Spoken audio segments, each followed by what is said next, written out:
আজকে আমি তোমাদেরকে একটা কাকুর গল্প শোনাবো। যদিও সবাই বলে রাস্তাঘাটে লোকের কথা বিশ্বাস করা উচিত নয়, আমিও এটাই মানি, কিন্তু আমার সাথে সেদিনকে একটা ঘটনা ঘটেছে। তার আগে বলে আমি সেদিন কোথায় গেছিলাম। আগের কথা আমি বলেইছি যে আমার সেদিনকে দুটো ইনভিটেশন ছিল, একটা ছিল মামার বাড়িতে রান্না পুজোর, আর সেকেন্ড ছিল শ্রেয়াদির বাড়িতে বার্থডে ইনভিটেশন। বাট বার্থডেটা কিন্তু শ্রেয়াদি ছিল না, ছিল তার হাজব্যান্ড শিলাদিত্যদার।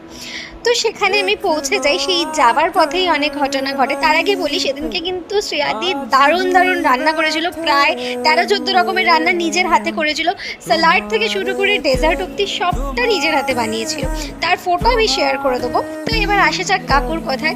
আমি যখন আমতা থেকে ডাইরেক্ট বাসে উঠি, উনি তখনও বাসেই ছিলেন। তারপরে আমার কথা ছিল, আমি শালকিয়ার কোথায় বাড়িটা সেটা জানতাম না, তো আমার ফোনের কনভারসেশন হয়তো সে শুনছিল, শুনে বুঝতে পারে যে আমি রাস্তা চিনি না। তারপরে আমাকে জিজ্ঞেস করে। এবার যেহেতু রাস্তাঘাটে কাউকে ওরকম বিশ্বাস করা উচিত না, আমি ফার্স্টে অ্যাভয়েড